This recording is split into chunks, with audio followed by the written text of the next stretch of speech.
Hello दोस्तों, नमस्कार। मैं अरिजीत कुमार एक बार फिर से अपने YouTube channel A1 police academy में आपका स्वागत करता हूं।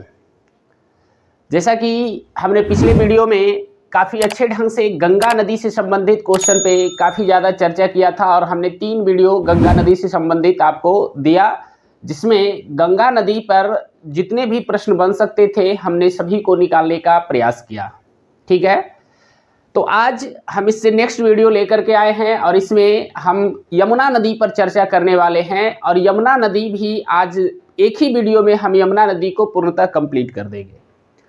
यमुना नदी से संबंधित जितने भी प्रश्न बनते हैं, यमुना नदी पर जो भी जैसे कोई बैराज है या यमुना नदी की लंबाई कितनी है, उन सभी पर हम चर्चा करेंगे।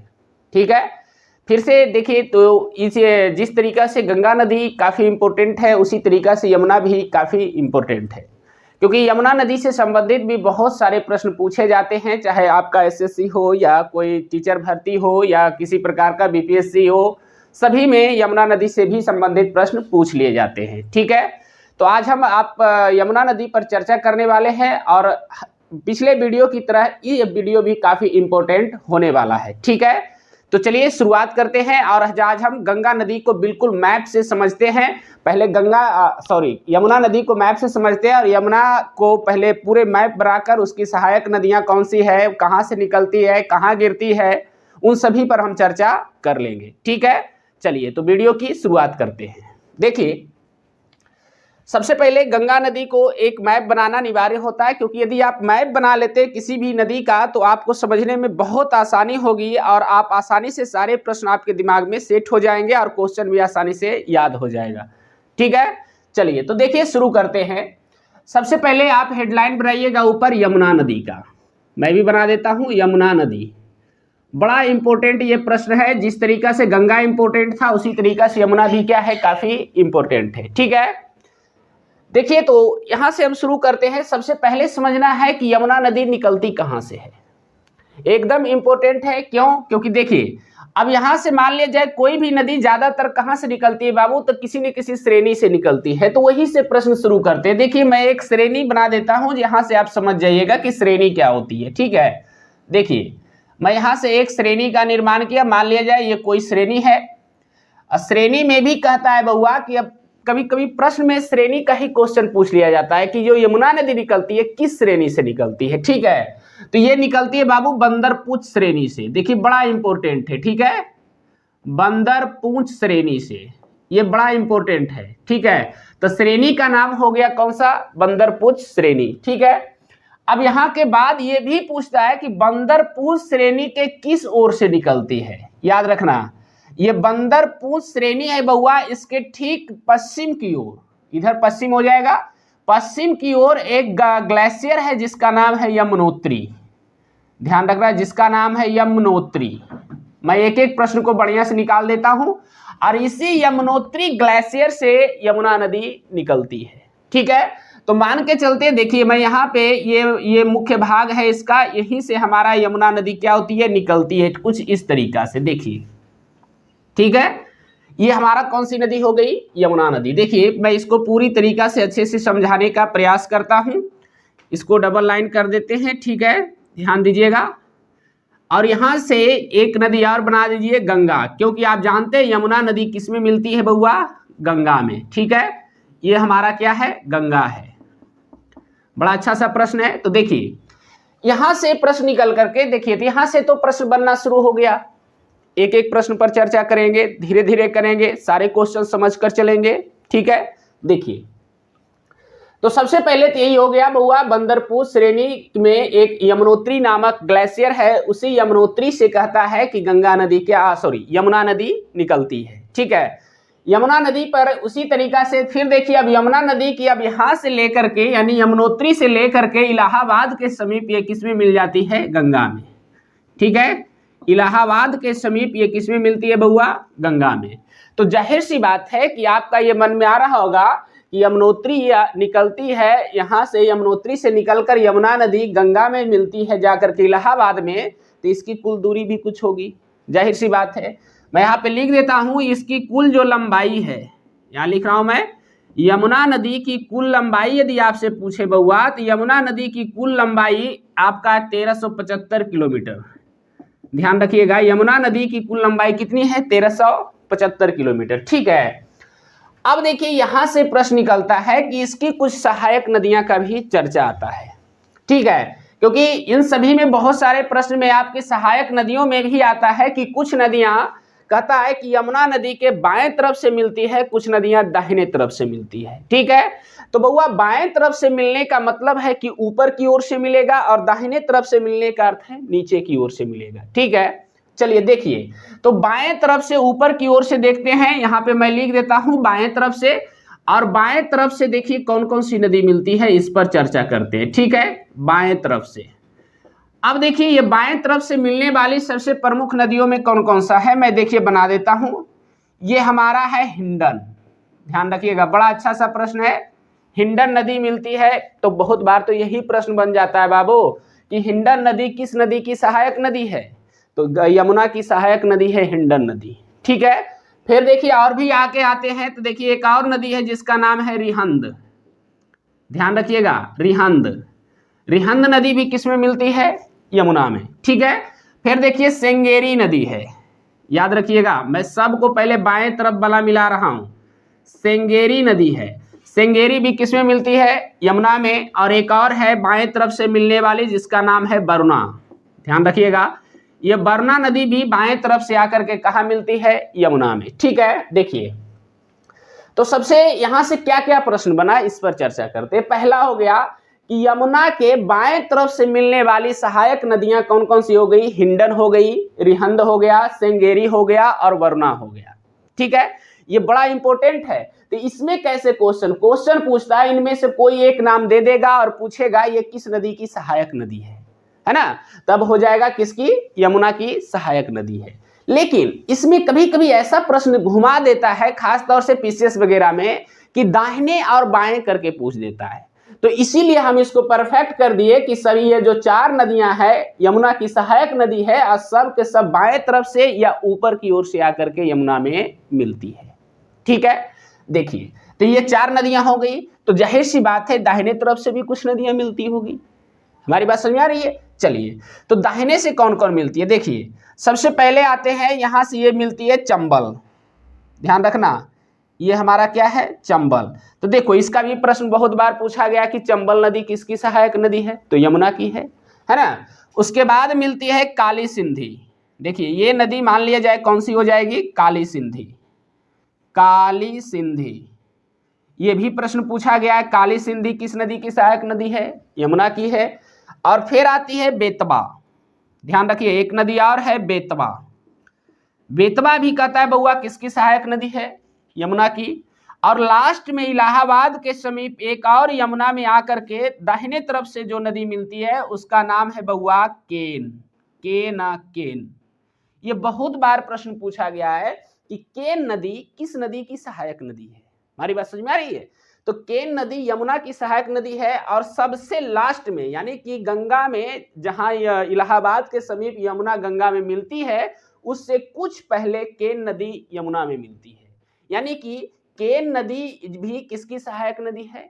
यमुना की। तो देखो कितना अच्छा प्रश्न बना।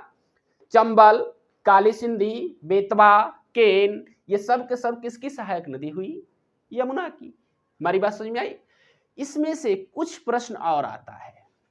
ठीक है, तो कुछ और प्रश्न आता है, उस पर भी हम चर्चा करेंगे। यहां बैराज बनाना पॉसिबल नहीं, बैराज मैं लास्ट में लिखा दूंगा। ठीक है, देखिए तो मैं बताता हूं कि यहां देखिए चंबल, काली सिंधी, बेतवा, केन, इसमें से भी एक प्रश्न आता है। जैसे इधर से देखिएगा, तो इसी चंबल नदी की एक सहायक नदी है बनास।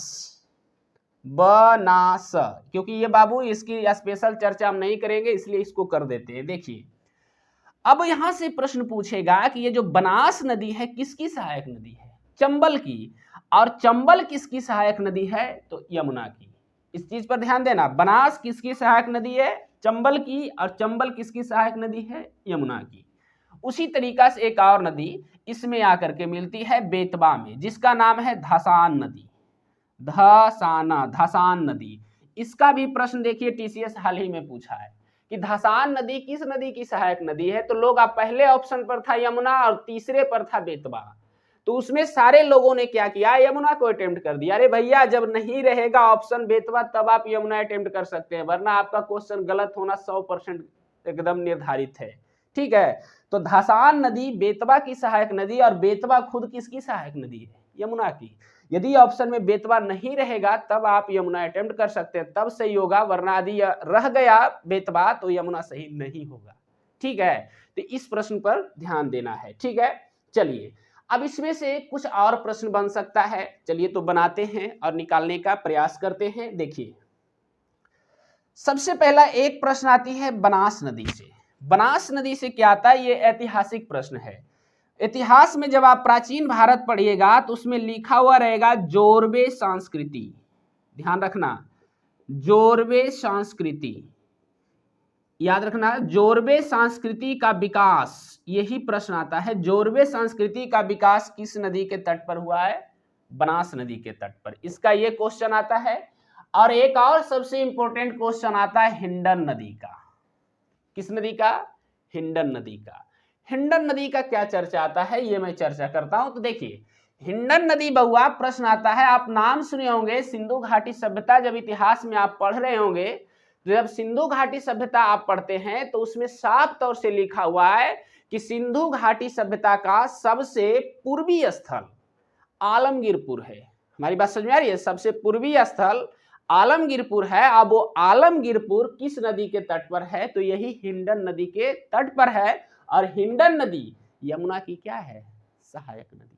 ठीक है, तो मैं यहां पे लिख देता हूं, इसी के तट पर क्या है बउआ, आलमगीरपुर है। ध्यान रखना क्या है, आलमगीरपुर है। आलमगीरपुर कहां पड़ता है, मेरठ के समीप, मेरठ उत्तर प्रदेश में है। ठीक है, और इसी आलमगीरपुर हिंडन नदी के तट पर है। और आलमगीरपुर की विशेषता क्या है बउआ, तो यह हड़प्पा सभ्यता या कह सकते हैं सिंधु घाटी सभ्यता का सबसे पूर्वी स्थल है। याद रखना, सबसे पूर्वी स्थल है। ठीक है, ये प्रश्न हालांकि ये इतिहास का क्वेश्चन है, लेकिन यमुना पढ़ा रहे हैं और वहां हिंडन नदी की चर्चा आ गया है, तो हम उस पर भी थोड़ी चर्चा कर लेते हैं। ठीक है, क्योंकि क्वेश्चन इसका भी बहुत बार पूछा जाता है। एक प्रश्न और मैं बताता हूं, एक उत्तराखंड में एक स्थान है जिसका नाम है मसूरी। मसूरी बड़ा इंपॉर्टेंट प्रश्न है। अब यहां से प्रश्न है मसूरी क्यों चर्चा में है यमुना नदी को लेकर, तो हम बताते हैं। जब हम आपको गंगा पढ़ा रहे थे तो गंगा में आपको विविध टाइप में हम आपको बताए थे कि हरिद्वार से गंगा पहाड़ से उतरकर मैदानी भाग में बहना क्या होती है, शुरू होती है। उसी तरीका से कहता है बउआ कि मसूरी जो उत्तराखंड में है, इसी मसूरी की पहाड़ी से कहता है कि यमुना नदी मैदानी भाग में प्रवेश करती है, उसके बाद मैदानी भाग में बहती हुई इलाहाबाद के समीप जाकर के गंगा में गिर जाती है। हमारी बात समझ में आई, तो ये भी काफी इंपॉर्टेंट है। और यहां से कहता है बउआ कि ये आपका मैदानी भाग में बहना क्या होती है, सूरी या प्रवेश करती है या मैदानी भाग में बहना शुरू होता है।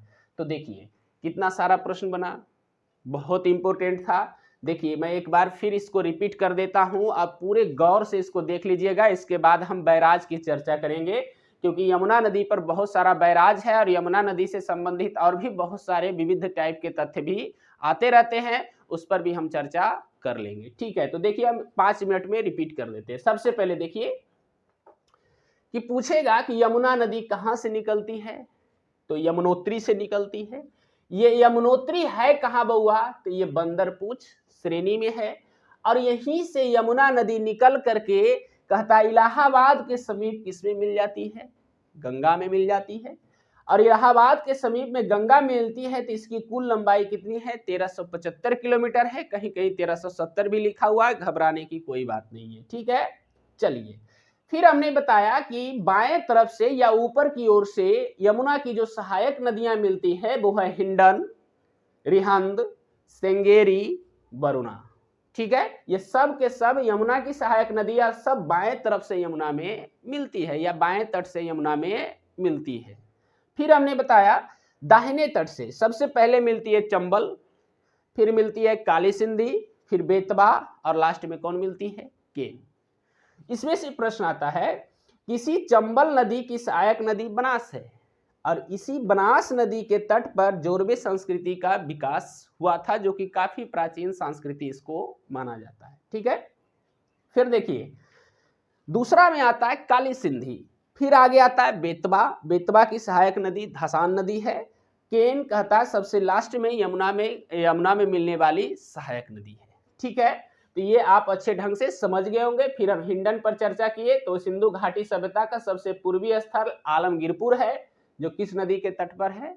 हिंडन नदी के तट पर है। ठीक है, उत्तर प्रदेश में पड़ता है। अब यहां से कभी कभी प्रश्न पूछ देता है कि चंबल नदी का पूछा गया है और बेतवा का पूछा गया है। ठीक है, तो चंबल नदी प्रश्न पूछता कहां मिलती है यमुना में, तो बउआ मैं बताना चाहता हूं इटावा के समीप मिलती है। ये इटावा यूपी में पड़ता है। बेतवा भी पूछेगा कहां मिलता है, तो बेतवा बउआ हमीरपुर में मिलती है। याद रखना कहां मिलती है? हमीरपुर में। ये भी प्रश्न काफी इंपॉर्टेंट था। ठीक है, अब हम ये तो आपको मैप इस तरीका से बना दिए। आप भी कोशिश कीजिएगा कॉपी में कि हम इसी तरीका से मैप बनाएं और हम पूरे यमुना नदी को समझने का प्रयास करें, क्योंकि यदि आप मैप बना लीजिएगा तो आपको आसानी से ये सारे फैक्ट समझ में आ जाएगा। ठीक है, अब देखिए यहां से कुछ और तथ्य हम निकालते हैं। यहाँ पे देखिए स्पेस बचा हुआ है, मैं यहाँ पे लिखना शुरू करते हैं, जो कि यमुना नदी से संबंधित तथ्य होगा। ठीक है, देखिए सबसे पहली चीज है कि फिर थोड़ा चलते हैं ऐतिहासिक दृष्टिकोण पर चलते हैं। तो ऐतिहासिक दृष्टिकोण में कहता है कि आपका यमुना नदी का प्राचीन नाम क्या था, बहुत बार पूछा गया है। ठीक है, देखिए मैं बताता हूं, इसका यदि यमुना नदी का पूछे प्राचीन नाम, ध्यान रखिएगा, तो इसका प्राचीन नाम कालिंदी था। याद रखिएगा क्या नाम था बउआ? कालिंदी था। ये बड़ा इंपॉर्टेंट है। दूसरा प्रश्न इससे बनता है ऐतिहासिक दृष्टिकोण से कि बउआ ऋग्वेद की चर्चा आता है कि ऋग्वेद में यमुना नदी का चर्चा कितनी बार किया गया, ये प्रश्न आता है। तो बउआ यमुना नदी की चर्चा ऋग्वेद में 3 बार है। हमारी बात समझ में आ रही? मैं गंगा नहीं बताया था, लेकिन इसका भी क्वेश्चन आता है। मैं यहाँ पे लिख देता हूं, गंगा का चर्चा केवल 1 बार किया गया है। ऋग्वेद में गंगा का चर्चा कितनी बार है? 1 बार है। तो देखिए प्रश्न बना कि नहीं बना? इसी यमुना नदी का प्राचीन नाम क्या है? कालिंदी है। बहुत बार ये प्रश्न आया है। ऋग्वेद में यमुना नदी का चर्चा 3 बार है, लेकिन गंगा नदी का चर्चा केवल 1 बार है। ठीक है, कुछ और प्रश्न निकालते हैं। देखिए फिर हम बताते हैं बउआ कि भारत और कहता है गंगा की सबसे बड़ी सहायक नदी। ध्यान रखना, भारत और गंगा की सबसे बड़ी सहायक नदी। गंगा की सबसे बड़ी, ध्यान रखना, सबसे बड़ी सहायक नदी है। बहुत ये अच्छा प्रश्न है और बहुत बार पूछा गया है। ठीक है, फिर दूसरा प्रश्न और बनेगा कि गंगा के समानांतर बहने वाली नदी। हमारी बात समझ आ रही है? गंगा के समानांतर बहने वाली नदी भी कौन सी है बउआ? तो ये समानांतर बहने वाली नदी भी यमुना है। ये भी प्रश्न आता है। क्यों? क्योंकि जब हम गंगा बता रहे थे तो वो भी इसी तरीका से बहती थी और यमुना भी ठीक इसी तरीका से बहती है। ठीक है, गंगा गंगोत्री से निकलते हैं, यमुना यमुनोत्री से निकलती है। हमारी बात समझ में आ रही? तो इसमें भी देखिए तो बहुत सारे इसमें प्रश्न आ गया कि गंगा जो है यमुना नदी सबसे बड़ी सहायक नदियां हैं। उसके बाद आता है कुछ और प्रश्न आएगा कि जैसे पूछता है कौन सा शहर किस नदी के तट पर है, तो उसमें भी काफी चर्चा आता है किसका? यमुना का। लेकिन इसके बाद हम बैराज की चर्चा करेंगे। बैराज भी काफी इंपॉर्टेंट है। ठीक है, तो पहले इसको हम पूरे को नोट्स बनवाते हैं अच्छे ढंग से। यदि आप समझ गए होंगे तो एक एक करके आप नोट्स बना लीजिए, क्योंकि लिखने से भी बहुत सारे प्रश्न आपको अधिक समझ में आएगा और याद भी आसानी से हो जाएगा। तो एक काम करते हैं, पहले इसको नोट्स बनवा देते हैं, उसके बाद हम फिर आगे की ओर बढ़ेंगे और यमुना से संबंधित आज जो भी फैक्ट बनेगा सब के सब हम निकाल देंगे। ठीक है, चलिए तो लिखना शुरू कीजिएगा। लिखिएगा, प्रश्न है, लिखिएगा यमुना नदी, पहले हेडलाइन में बना लीजिएगा, लिखना शुरू कीजिएगा। यमुना नदी, यमुना नदी उत्तराखंड में स्थित, उत्तराखंड में स्थित बंदरपूंछ श्रेणी, उत्तराखंड में स्थित बंदरपूंछ श्रेणी बंदरपुर श्रेणी के पश्चिमी क्षेत्र, बंदरपुर श्रेणी के पश्चिमी क्षेत्र में स्थित यमुनोत्री नामक ग्लेशियर से निकलती है। पश्चिमी क्षेत्र में स्थित यमुनोत्री नामक ग्लेशियर से निकलती है। यमुनोत्री नामक ग्लेशियर से निकलती है। हो गया। चलिए अब अगला पॉइंट में आइएगा, लिखिएगा। यमुना नदी की कुल लंबाई, यमुना नदी की कुल लंबाई 1375 किलोमीटर है। यमुना नदी की कुल लंबाई 1375 किलोमीटर है। 1375 किलोमीटर है। ठीक है। अब अगला पॉइंट में लिखिएगा। यमुना नदी अपना मुहाना, यमुना नदी अपना मुहाना इलाहाबाद के समीप, यमुना नदी अपना मुहाना इलाहाबाद के समीप गंगा में बनाती है। यमुना नदी अपना मुहाना इलाहाबाद के समीप गंगा में बनाती है। गंगा में बनाती है। ठीक है। चलिए अगला पॉइंट पर आइएगा, लिखिएगा। लिख रहा, मसूरी श्रेणी के बाद, मसूरी श्रेणी के बाद यमुना नदी, मसूरी श्रेणी के बाद यमुना नदी, यमुना नदी मैदानी भाग में बहना शुरू होती है। मसूरी श्रेणी के बाद यमुना नदी मैदानी भाग में बहना शुरू होती है। चलिए हो गया। मैदानी भाग में बहना शुरू होती है। चलिए अब अगला पॉइंट में लिखिएगा। यमुना नदी, यमुना नदी में बाएं तरफ से, यमुना नदी में बाएं तरफ से अथवा ऊपर की ओर से, यमुना नदी में बाएं तरफ से अथवा ऊपर की ओर से आकर मिलने वाली प्रमुख नदियां निम्नलिखित हैं।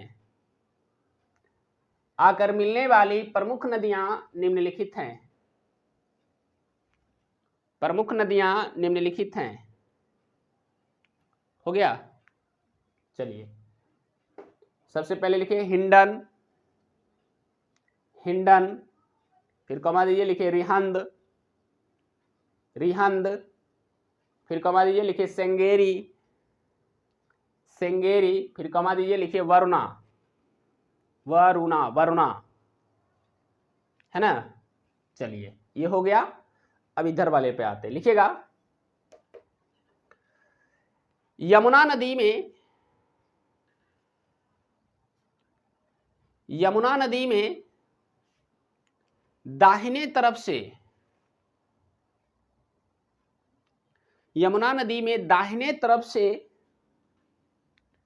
आकर मिलने वाली कुछ प्रमुख सहायक नदियां, यमुना नदी में दाहिने तरफ से आकर मिलने वाली कुछ प्रमुख सहायक नदियां निम्नलिखित हैं। कुछ प्रमुख सहायक नदियां निम्नलिखित हैं, निम्नलिखित हैं। हो गया। चलिए लिखिएगा। सबसे पहले लिखिए चंबल, चंबल, हो गया। फिर लिखिएगा काली सिंधी, काली सिंधी, फिर लिखिएगा बेतवा, बेतवा, लास्ट में केन। चंबल, काली सिंधी, बेतवा, केन। ठीक है। ये सहायक नदियां हैं जो दाहिने तरफ से मिलती है या नीचे की ओर से मिलती है। ठीक है।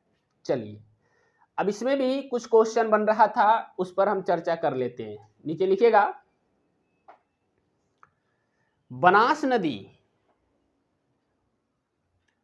बनास नदी चंबल की सहायक नदी है।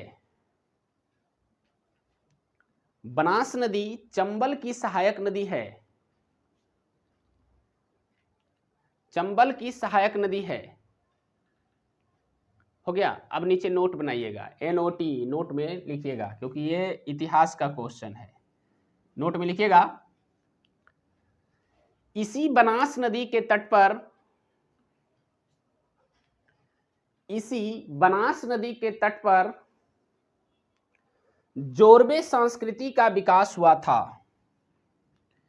इसी बनास नदी के तट पर जोरबे संस्कृति का विकास हुआ था।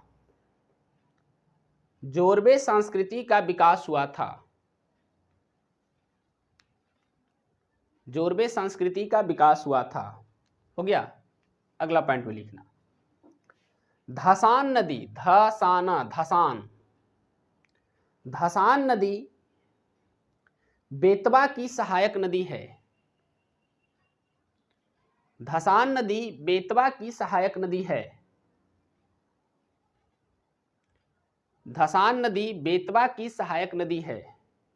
चलिए, ये पॉइंट हो गया।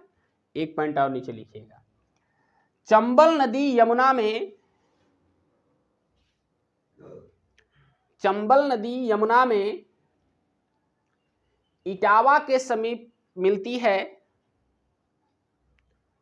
चंबल नदी यमुना में इटावा के समीप मिलती है, जबकि बेतवा नदी, जबकि बेतवा नदी यमुना में हमीरपुर के समीप मिलती है। जबकि बेतवा नदी यमुना में हमीरपुर के समीप मिलती है। चलिए, हो गया। इधर का पॉइंट लगभग हमने सारा कंप्लीट कर दिया, ये रह गया है। नीचे और एक पॉइंट बनाइएगा, लिखिएगा, लिखिएगा, हिंडन नदी के तट पर, हिंडन नदी के तट पर, हिंडन नदी के तट पर सिंधु घाटी सभ्यता, हिंडन नदी के तट पर सिंधु घाटी सभ्यता अथवा हड़प्पा सभ्यता,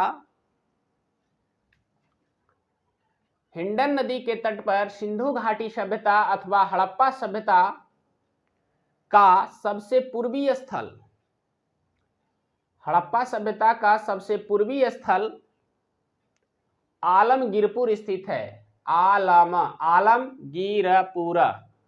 आलमगीरपुर स्थित है। आलमगीरपुर स्थित है। हो गया। नीचे फिर नोट बनाइएगा, नोट में लिखिएगा, इसका क्वेश्चन बहुत बार पूछा गया, हालांकि इतिहास का क्वेश्चन है। नोट में लिखिएगा, आलमगीरपुर उत्तर प्रदेश के, आलमगीरपुर उत्तर प्रदेश के मेरठ जिले में स्थित है। आलमगीरपुर उत्तर प्रदेश के मेरठ जिले में स्थित है। मेरठ जिले में स्थित है। लिखा गया। चलिए, बहुत अच्छा। अब देखिए, ये मैप वाला हमने सारा कंटेंट लिखा दिया। अब जो हम साइड में लिखे थे, अब इसको नोट कीजिए, लिखिएगा, यमुना नदी का प्राचीन नाम, यमुना नदी का प्राचीन नाम कालिंदी नदी था। यमुना नदी का प्राचीन नाम कालिंदी नदी था। हो गया। फिर अगला पॉइंट में लिखिएगा, पॉइंट बनाइए, लिखिएगा, यमुना नदी, यमुना नदी का उल्लेख, यमुना नदी का उल्लेख ऋग्वेद में, यमुना नदी का उल्लेख ऋग्वेद में 3 बार किया गया है। यमुना नदी का उल्लेख ऋग्वेद में 3 बार किया गया है। लिखा गया। फिर नीचे नोट बनाइए, नोट में लिखिएगा इसको, ऋग्वेद में गंगा का उल्लेख, नोट में लिखिएगा, ऋग्वेद में गंगा का उल्लेख मात्र एक बार किया गया है। ऋग्वेद में गंगा का उल्लेख मात्र एक बार किया गया है, मात्र एक बार किया गया है। चलिए हो गया।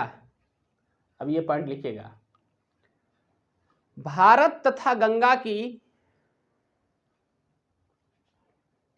भारत तथा गंगा की सबसे बड़ी सहायक नदी, भारत तथा गंगा की सबसे बड़ी सहायक नदी यमुना ही है। भारत तथा गंगा की सबसे बड़ी सहायक नदी यमुना ही है। हो गया। चलिए अगला पॉइंट में एक और लास्ट में लिखिएगा, लिखिएगा गंगा के समानांतर, गंगा के समानांतर बहने वाली नदी, गंगा के समानांतर बहने वाली नदी यमुना ही है। गंगा के समानांतर बहने वाली नदी यमुना ही है। ठीक है। चलिए अब ये सारे कंटेंट हमने आपको नोट्स करवा दिया। अब इसमें क्या करना है कि अब इसको हम नदी वाला मैप रहने देते हैं, अब इस पर हम बैराज की चर्चा कर लेते हैं, क्योंकि बैराज का क्वेश्चन भी बहुत बार पूछा गया है। ठीक है, तो पहले इन सभी को हम मिटा देते हैं और इसी मैप पर हम आपको बैराज को दर्शा देते हैं, क्योंकि बैराज का क्वेश्चन इतनी बार, सबसे ज्यादा बार देखा जाए तो पूछा जाता है, या तो सहायक नदी पूछता है या तो बैराज पूछता है। तो बैराज को आपको याद रखना बहुत जरूरी है बउआ। बैराज का मतलब ही होता है तटबंध, या जहां से कोई बांध बना करके नहर वगैरह निकाला जाता है। ठीक है, उसी को हम मूल रूप से बैराज कहते हैं। ठीक है, देखिए तो अब इतना में हम इसको दर्शा देते हैं। काफी अच्छा सा ये प्रश्न बनेगा और आपको बस समझ जाइए। आप मैप को यदि बनाना चाहिए तो कॉपी में स्पेस छोड़ दीजिएगा, लास्ट में जिस तरीका से हमने मैप बनाया उसी तरीका से आप भी बना लीजिए। यदि आप बना लीजिएगा तो आपके कॉपी को जो भी पढ़ेगा उसे निश्चित तौर से समझ में आ जाएगा और आपको भी पढ़ने में आसानी होगी। ठीक है, तो देखिए ये हमारा क्या था, यमुना नदी था।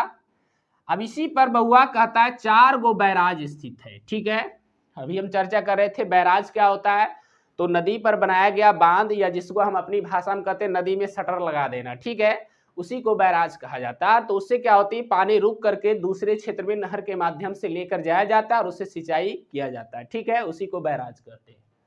देखिए तो सबसे पहला प्रश्न है, सबसे पहले बैराज पर आते हैं। देखिए सबसे पहला बैराज है, इस पर मान लिया जाए इस टाइप से बैराज को दर्शाया जाता है। तो बैराज, सबसे पहला बैराज इस पर है हथनी कुंड बैराज। ध्यान रखिएगा, हथनी कुंड बैराज, ये बड़ा सबसे ज्यादा बार बैराज में इसी का प्रश्न आता है कि हथनी कुंड बैराज किस नदी पर है बउआ, तो यमुना नदी पर है। ठीक है, उससे थोड़ा सा नीचे आइए तो एक और बैराज है जिसका नाम है ओखला बैराज। ध्यान रखिएगा, ओखला बैराज, ये भी प्रश्न पूछा गया है। इसमें से अब आते हैं एक और आगे आते हैं, तो यहाँ पे आकर के तेजवाल बैराज है, इसका नाम है तेजवाल बैराज, तेजवाल बैराज। ठीक है, और लास्ट में एक है जिसका नाम है वजीराबाद बैराज। ध्यान रखिएगा, वजीराबाद बैराज। अब देखिए ये सब के सब बैराज बउआ कहाँ स्थित है, तो सब के सब यमुना नदी पर है। तो पहला हो गया हथनी कुंड बैराज, दूसरा हो गया ओखला बैराज, तीसरा हो गया तेजवाल बैराज, और चौथा हो गया वजीराबाद बैराज।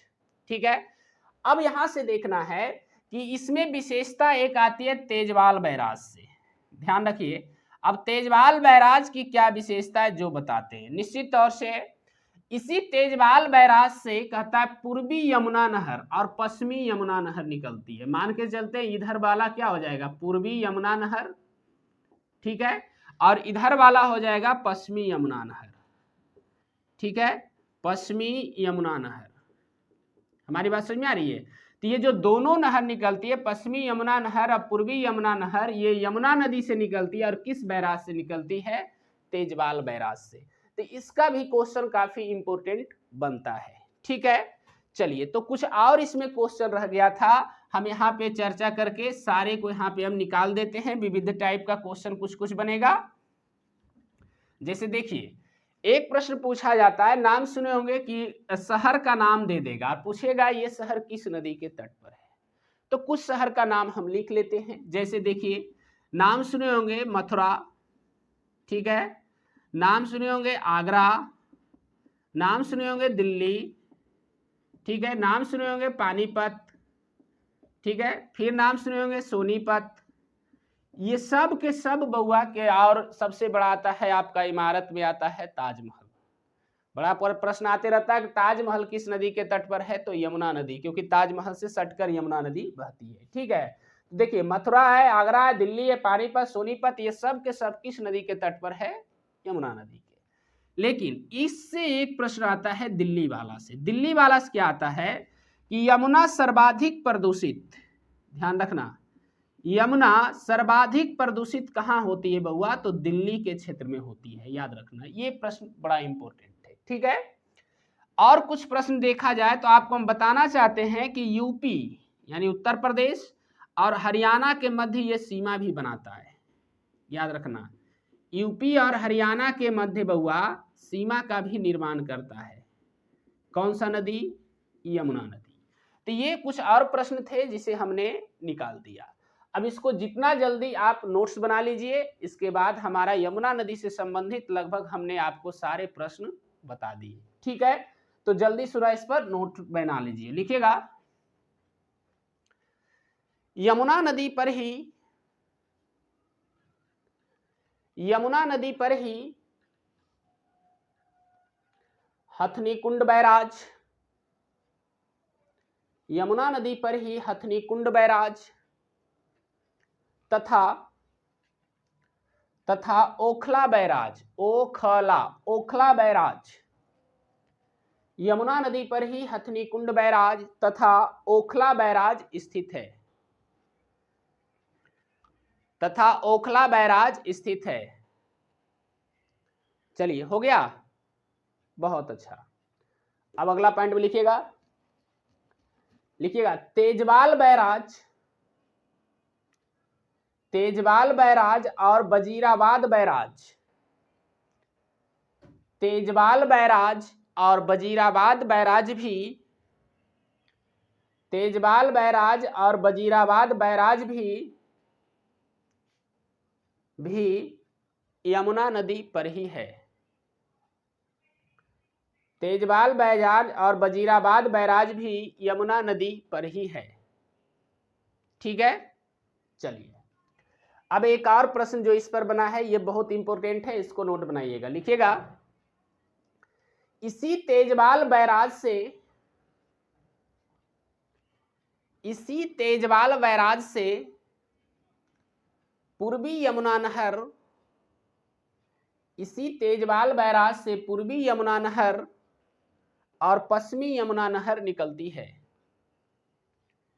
इसी तेजवाल बैराज से पूर्वी यमुना नहर और पश्चिमी यमुना नहर निकलती है,